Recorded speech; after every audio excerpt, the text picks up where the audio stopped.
तो आज हम एक्सप्लेन करने वाले हैं डीसी मूवी को। तो बिना टाइम गवाए सीधे कहानी की तरफ बढ़ते हैं। कहानी की शुरुआत होती है अरसू नाम की एक शख्स से, जो अपनी गैंग के साथ पुलिस स्टेशन में हमला करने की योजना बना रहा था। और इसकी वजह यह है कि उस पुलिस स्टेशन में बड़ी संख्या में आधुनिक हथियार रखे गए हैं। अरसू का मानना है कि अगर ये हथियार उनके हाथ लग गए तो वो अपने बड़े मिशन पे आसानी से जीत हासिल कर सकता है। इस गैंग का सबसे खतरनाक और भरोसेमंद सदस्य है जिसका नाम है दास। दास और उनका 3 साथी एक पुलिस वाले से मिली और उसके साथ से अंदर की जानकारी का फायदा उठाते हैं और उन्हें सही मौका मिलते ही पूरे पुलिस स्टेशन में हमला कर देते हैं और वहां रखे सभी हथियार लेके फरार हो जाते हैं। जब पुलिस इस घटना की जांच शुरू करती है तो पता चलती है कि इस पूरी लूट के पीछे अरसू और उसकी गैंग का हाथ है। लेकिन सबसे हैरान करने वाली बात यह होती है कि अरसू कभी खुद पुलिस विभाग का हिस्सा बन चुका था। आखिर उसने कानून का साथ छोड़कर बेईमानी का रास्ता क्यों चुना? इसका जवाब अभी किसी के पास भी नहीं होता। इसके बाद पूरी पुलिस फोर्स एक टीम बना के अरसू और उसकी गैंग को पकड़ने के लिए एक स्पेशल टीम बनाता है। इसी बीच कहानी एक ऐसे मोड़ पर पहुंचती है जहां पुलिस की वर्दी का गलत इस्तेमाल किया जाता है। एक गरीब किसान अपने बेटे को अच्छी पढ़ाने के लिए अपनी पुश्तैनी जमीन बेच देता है। जमीन बेचने के बाद उनके पास 7 लाख रुपए आते हैं और वो उसी रकम के साथ घर लौट रहा होता है। रास्ते में एक पुलिस वाला उन्हें रोक लेता है और किसान उन्हें बताता है कि उसने अपने बेटे के भविष्य के लिए ये जमीन बेची है और यही पैसे स्कूल में दाखिला करने के लिए जा रहा है। लेकिन जैसे ही उस पुलिस वाले की नजर उन पैसों में पड़ती है उसकी नीयत ही बदल जाती है। वो किसान की पत्नी और उसके बेटे को आगे भेज देता है और किसान को पूछताछ की बहाने वही रोक लेता है। काफी देर तक इंतजार करने के बाद भी जब उस बच्चे के पिता वापस नहीं आते तो अपनी माँ के साथ उसी जगह पहुँचते हैं जहाँ एक पुलिस वाला उनसे पूछताछ कर रहा था। लेकिन वहाँ पे पहुँच के दोनों के ही होश उड़ जाते हैं। वहाँ ना तो पुलिस वाला होता है और ना ही बच्चे के पिता। दोनों ही घबरा कर इधर उधर उन्हें आवाज लगाते हैं। तभी थोड़ी दूर सड़क किनारे खून से सना हुआ उनके पिता का गमछा दिखाई देता है और ये देखकर माँ और पिता के पैरों तले से जमीन खिसक जाती है। वो तुरंत ही पुलिस स्टेशन में जाकर शिकायत दर्ज करते हैं। लेकिन हैरानी की बात ये होती है कि सभी पुलिस वाले साफ इनकार कर देते हैं। वो कहते हैं कि तुम्हारा पति कभी यहाँ पे आया ही नहीं, हमने उसे देखा तक नहीं। परिवार को पूरा यकीन हो जाता है कि उनके साथ बड़ी साजिश हुई है, क्योंकि उनके पास 7 लाख रुपए भी थे जो अब गायब है। वो पुलिस के खिलाफ कुछ न करने की मजबूरी में वो बेबस परिवार मदद के लिए दास के पास पहुँचता है। रोते हुए पत्नी कहती है कि मेरे पति पढ़ाई के लिए पैसे निकले थे, पुलिस वाले पैसे भी ले गए और मेरे पति के साथ क्या किया मुझे कुछ भी नहीं पता, कृपया उन्हें ढूंढ दीजिए। बच्चे की पढ़ाई की बात सुनकर दास का दिल भी पिघल जाता है। वो कहता है कि अब ये मामला मेरा है, जिसने भी तुम्हारे साथ ऐसा किया है उसे मैं नहीं छोड़ूंगा। इसके बाद दास और उनके साथी उस भ्रष्ट पुलिस वाले को पकड़ लेते हैं। दास गुस्से में उससे पूछता है कि सच सच बता कि उस आदमी और उन पैसों का तूने क्या किया। और पुलिस वाला बताता है कि पैसा तो मैंने खर्च कर दिया और वो आदमी को भी मैंने मार दिया। और ये सुनते ही दास उसी पुलिस वाले को गोली मार के वही खत्म कर देता है। जैसे ही एक पुलिस इंस्पेक्टर की मरने की खबर पूरी विभाग तक पहुँचता है तो ये खबर पूरी पुलिस विभाग तक पहुँच जाती है और पुलिस वाले भी डिसाइड कर लेते थे कि दास और उसके गैंग को अब किसी भी हालत में नहीं छोड़ सकते। उन्हें मार गिराने के लिए एक स्पेशल इनकाउंटर टीम बनाई जाती है। दास को भी समझ आ जाता है कि शहर में रहना अब मौत को दावत देना जैसा है, इसीलिए वो अपने साथियों के साथ एक गुप्त ठिकाने पे भी चले जाते हैं। लेकिन उसे उस बच्चे से किया हुआ वादा याद रहता है। उसने कहा था कि अगर उसके पिता नहीं रहे तो उसकी पढ़ाई का पूरा खर्च वही उठाएगा। इसी वजह से दास अपने बॉस अरसू से पैसों की मदद मांगता है। दूसरी तरफ पुलिस उन्हें पकड़ने के लिए चारों तरफ जाल बिछा के रहे हुए थे, इसीलिए दास और उनके साथी एक पुराने लॉज में छिप जाते हैं। लॉज का मालिक उन्हें साफ चेतावनी देता है कि सिर्फ अरसू के कहने पर उन्हें यहाँ पे ठहरने दिया है। अगर तुमने किसी भी तरह की परेशानी खड़ी की तो तुरंत ही यहाँ से निकल जाना। रात होते ही उसी लॉज में एक पार्टी शुरू होती है। वहाँ पे एक लड़की स्टेज पर गाना गा रही थी। दास चुपचाप उसकी आवाज का आनंद ले रहा था। तभी भीड़ में खड़ा एक शराबी बार बार चिल्लाकर गाने में बाधा डाल रहा था। ये देखकर दास का गुस्सा भी फूट पड़ता है। वो एक बोतल उठाता है और सीधे उस आदमी में दे मारता है। कुछ देर के लिए माहौल पूरी तरह से बिगड़ जाता है, लेकिन उनके दोस्त बीच में आके किसी तरह से मामला शांत भी कर देता है। इसी छोटा सी घटना के बाद वो गायिका पहली बार दास पे भी ध्यान देने लगती है। कुछ देर बाद जब दास उसके पीछे जाता है तो लड़की मुस्कुरा के कहती है कि तुम मेरे पीछे क्यों आ रहे हो, आखिर तुम चाहते क्या हो? दास हल्की मुस्कान के साथ जवाब देता है कि कुछ नहीं, बस तुम्हें देख के लगा कि तुमसे बात करूं। यहीं से दोनों की कहानी एक नई मोड़ पे जाती है। इसके बाद दोनों एक दूसरे से खुल के बात करना शुरू करता है। धीरे धीरे दास को एहसास होता है कि इस लड़की की जिंदगी में भी काफी दर्द छुपा बैठा है। उसका एक छोटा सा सपना है, आखिर कब तक वो दूसरों के लिए गाती रहेगी। वो चाहती है कि कम से कम कोई एक दिन वो दूसरे के लिए गाते देखे और उसकी हौसला अफजाई करे। दास उसकी बात सुन के कहता है कि इसमें क्या बड़ी बात है, तुम कल एक दिन की छुट्टी ले लो, एक दूसरी लड़की को गाने दो, मैं तुम्हारा साथ भी दूंगा, कोई भी परेशानी आई तो मैं संभाल लूंगा। लड़की भी दास पे भरोसा करके अगले दिन झूठ बोल देती है कि उसकी तबीयत आज खराब है। वो गाना छोड़कर दूर बैठकर किसी दूसरी लड़की को गाना गाते हुए देखती है। लेकिन लॉज में काम करने वाला एक आदमी ये सब कुछ देख देख लेता है। वो दास को धमकाने की कोशिश करता है कि लेकिन दास की तेवर देखकर वो डर जाता है और वहाँ से चला जाता है। इस घटना के बाद उस लड़की के मन में दास के लिए और भी ज्यादा आकर्षण पैदा हो जाता है। अब दोनों ही एक दूसरे के सामने अपने दिल की बातें करना चाहता था। लड़की दास से पूछती है कि तुम ऐसे क्यों बन गए। तब दास अपने जिंदगी का सबसे दर्दनाक हिस्सा बताता है। वो कहता है कि बचपन में ही उसकी माँ की मौत हो गई थी। अपनी माँ का बदला लेने के चक्कर में वो खुद भी अपराध की दुनिया में चला गया। उसके पिता ने बार बार पढ़ाई करने के लिए और सही रास्ते पे लिए जाने के लिए कहता था, लेकिन उसने कभी भी उनकी बात ही नहीं मानी। दास कहता है कि मेरी जिंदगी के हालात ही मुझे इस रास्ते पे लेके आए। इसके बाद वो लड़की भी वो कहानी सुनाती है। वो एक सपना लेके चेन्नई आई थी कि वो एक दिन बड़ी सिंगर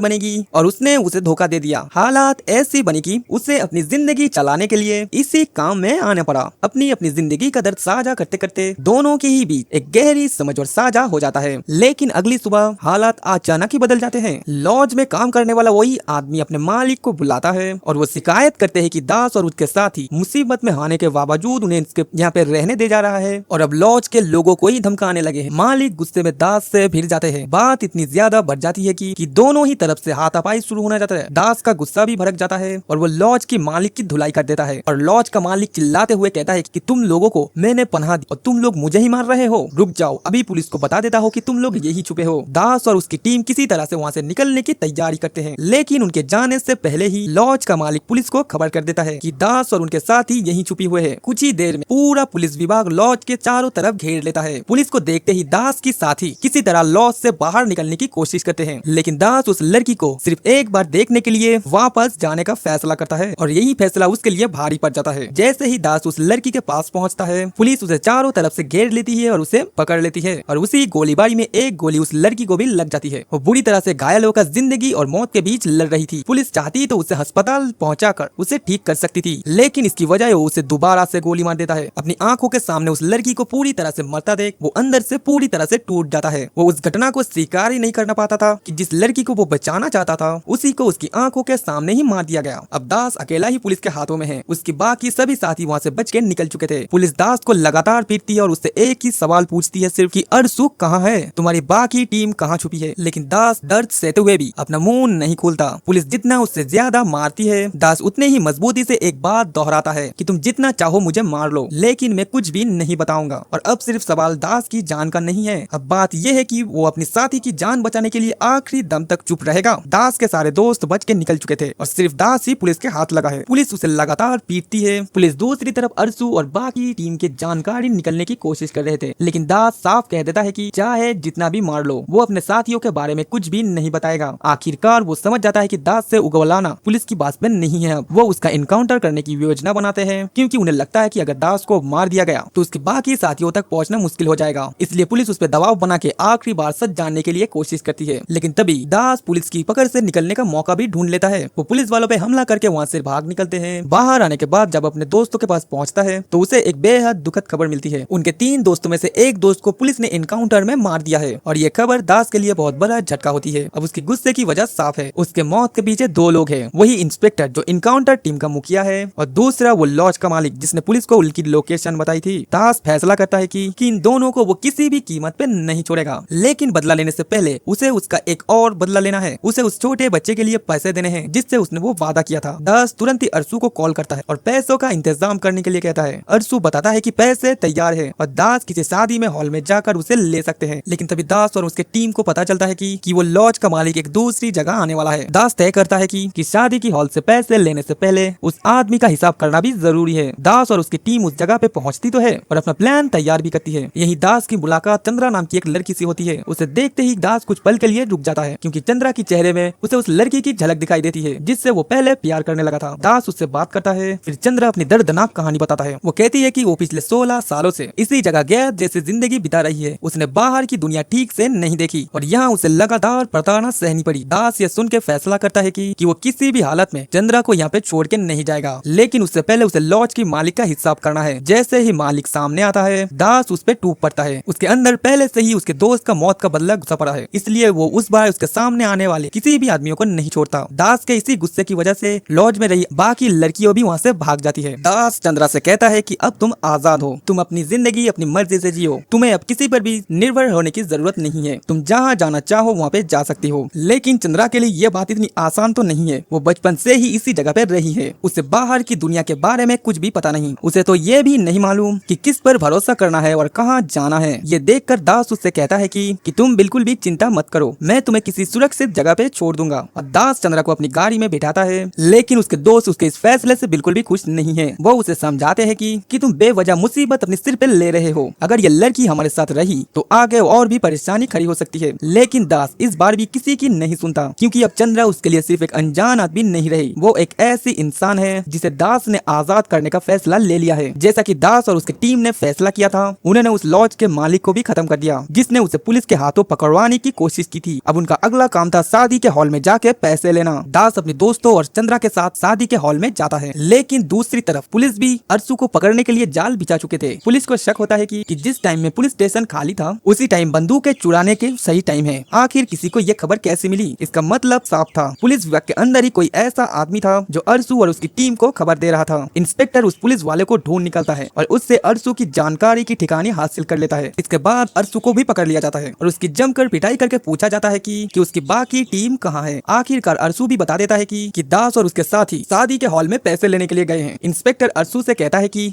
तुमने बहुत ही गलती कर ली है, अब तुम्हारा दुनिया में इस रहने की कोई भी हक नहीं। और इसके बाद वो अर्सू को भी खत्म कर देता है। अब पुलिस को दास और उसकी पूरी टीम का भी ठिकाना मिल चुका था। कुछ ही देर में शादी के हॉल को पुलिस चारों तरफ से घेर लेता है। दास को अचानक ही एहसास होता है कि पुलिस को हमारी लोकेशन कैसे पता चली। उसे यह समझते हुए देर नहीं लगती कि जरूर अर्सू ने पुलिस को सब कुछ बता दिया है। दास तुरंत ही अपने साथियों से कहता है कि यहाँ से निकलना होगा, लेकिन तब तक बहुत ही ज्यादा देर हो चुकी थी। पुलिस और दास के टीम के बीच जबरदस्त गोलियां चलाना शुरू हो जाती है। दोनों तरफ से ही लगातार फायरिंग शुरू होती है। हालात इतनी बिगड़ जाती है कि दास को समझ आ जाता है कि यहाँ पे रुकना मतलब मौत को बुलाना है, लेकिन फिर भी उसके सबसे बड़ी चिंता चंद्रा को बचाना है। आखिरकार दास अपने साथियों के साथ किसी तरह पुलिस के घेरे से बाहर निकलने में कामयाब हो जाता है। लेकिन बाहर निकलने के बाद भी दास के चेहरे पर राहत नहीं होती, क्योंकि वो जिस काम के लिए शादी के हॉल में आया था वही पूरा भी नहीं हुआ। उन्हें वहाँ से पैसे लेने थे, लेकिन गोलीबारी के बीच में वो पूरा पैसा वहीं छूट गया। अब पैसे भी यहाँ पे नहीं है, अर्सू भी मारा चुका है और दोबारा पुलिस के पास जाना मतलब अपने मौत को दावत देना जैसा है। दास सोच में पड़ जाता है कि अब मैं उस बच्चे से किया हुआ वादा कैसे पूरा करूंगा। चंद्रा दास की परेशानी समझ जाती है। उसे पता चलता है कि दास को ये पैसा किसी गलत काम के लिए नहीं बल्कि एक बच्चे की पढ़ाई करने के लिए चाहिए। तभी चंद्रा दास को एक तरीका बताती है कि वो कहती है कि अपनी पुराने काम की वजह से कई अमीर लोगों से रही है, कई बड़े कारोबारी उसके संपर्क में आ चुके थे। चंद्रा तय करती है कि वो उन्हीं लोगों से पैसे कलेक्ट करेगी और वो एक एक करके उन कारोबारियों के पास जाती है और वो कहती है कि अगर तुमने मुझे पैसे नहीं दिए तो मैं तुम्हारे बारे में सब कुछ सच बता दूंगा। और इसी तरह चंद्रा एक एक करके वो सभी से पैसे लेना शुरू कर देती है और धीरे धीरे उस बच्चे के लिए पढ़ाई की रकम इकट्ठा हो जाती है। लेकिन इस पूरे सफर के दौरान दास और चंद्रा के बीच में एक अलग ही रिश्ता भी शुरू हो जाती है। अब दोनों सिर्फ एक दूसरे का साथ तो नहीं दे रहे थे बल्कि एक दूसरे की जिंदगी का हिस्सा बन चुके थे। कोई बात नहीं, आखिर चंद्रा ही तो उसके लिए इतनी मदद कर रही थी। सबसे बड़ी बात यह है कि चंद्रा की जान बचाने वाला भी दास ही था, इसलिए चंद्रा मन ही मन तय कर चुकी थी कि वो आखिरी वक्त तक चंद्रा की साथ देगी। धीरे धीरे चंद्रा भी बच्चे के लिए पैसे भी इकट्ठा कर लेती है। अब बस थोड़े से ही पैसे थे। तब चंद्रा कहती है कि बस वो आखिरी बार एक आदमी से मिल के आती है। वो अपने साथ बंदूक भी निकलती है।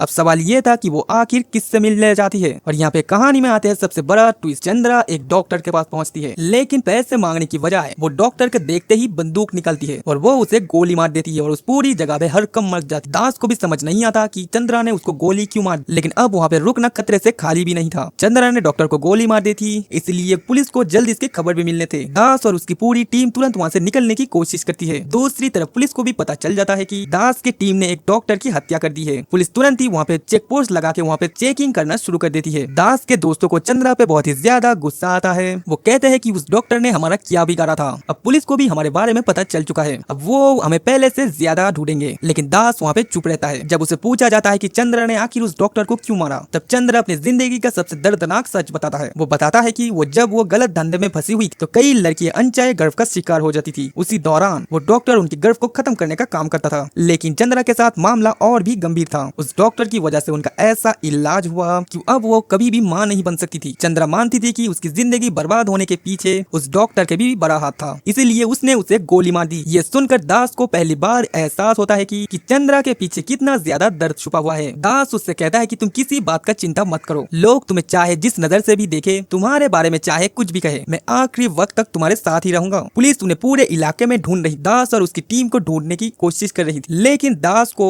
पता ही नहीं था कि कहाँ छुपे और वो शहर से भी बाहर भी नहीं निकल सकते थे। आखिरकार उन्हें एक गोदाम में रहने का मौका मिलता है और वहाँ पे भी एक दंपति मिलता है और दास और उसके टीम उन्हें कहता है कि हमें सिर्फ आज रात के लिए एक जगह दे दो, सुबह होते ही हम यहाँ से चले जाएंगे। मजबूरी में वो परिवार उन्हें एक रात के लिए छिपा देता है, लेकिन सुबह होने से पहले ही गोदाम का मालिक उन्हें खबर कर देता है कि कुछ संदिग्ध लोग यहाँ पे छुपे हुए हैं। दास को जब इस बात का अंदाजा होता है तो वो वहाँ से निकलने से पहले तो वो उन्हें उन परिवार को मदद करने के लिए कुछ पैसे भी देता है और तभी पुलिस वहाँ पे पहुँच जाती है। दास को चारों तरफ से घेर लिया जाता है और उसे गिरफ्तार भी कर लिया जाता है और इस बार भी दास के बाकी दोस्त और चंद्रा वहाँ से निकल जाते हैं, लेकिन दास जानबूझ के पीछे रह जाता है क्योंकि वो उस परिवार की मदद किए बिना वहाँ से जाना नहीं चाहता था। जिस इंसान ने सबकी मदद करने की कोशिश की उसी को अब हर कोई अपराधी समझता था और जब चंद्रा अपनी आंखों के सामने दास को गिरफ्तार होते हुए देखता है तो वो खुद को रोक नहीं पाती क्योंकि जिस इंसान ने उसे पूरी दुनिया की नजरों से बचाया था आज वही इंसान सबके सामने अकेला पड़ चुका था। अब पुलिस के गोलीबारी में चंद्रा, दास और उनके दोस्त भी सिर्फ जिंदा बचे हैं। उन तीनों का सिर्फ एक ही मकसद है, पुलिस की उस स्पेशल टीम की हेड को किसी भी तरह खत्म करना। उनका मानना है कि अगर ये आखिरी काम खत्म हो गया तो वो हमेशा के लिए इस जिंदगी से निकलकर जिंदा रहेंगे, लेकिन उससे पहले दास एक जरूरी काम पूरा करना चाहता है। चंद्रा ने जिस मेहनत से उस लड़के के लिए मेहनत से पैसे जुटाए थे, दास हर हाल में उस बच्चे तक पैसा पहुंचाना चाहते थे। वो कहता है कि अगर पुलिस मुझे कल गोली मार के खत्म भी कर देता है, लेकिन मैं उससे पहले ये पैसे उस बच्चे तक पहुंचा दूंगा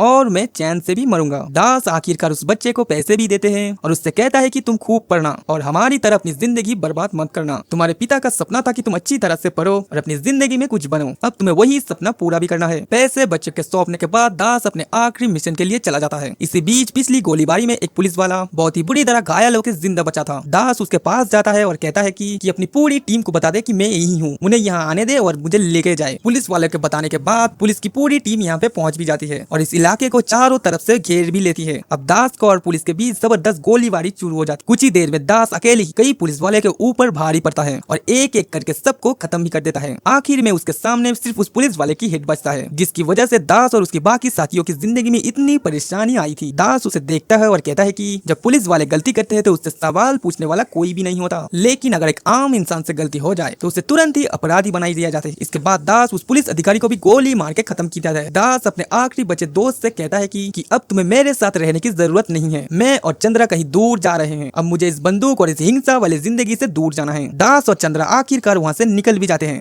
दोनों ही एक ऐसी जगह जाना चाहती है जहाँ उन्हें कोई भी ना पहचाने और बिना डरे अपनी जिंदगी शुरू कर सके। और इसी के साथ ये कहानी यहीं पे खत्म हो जाती है।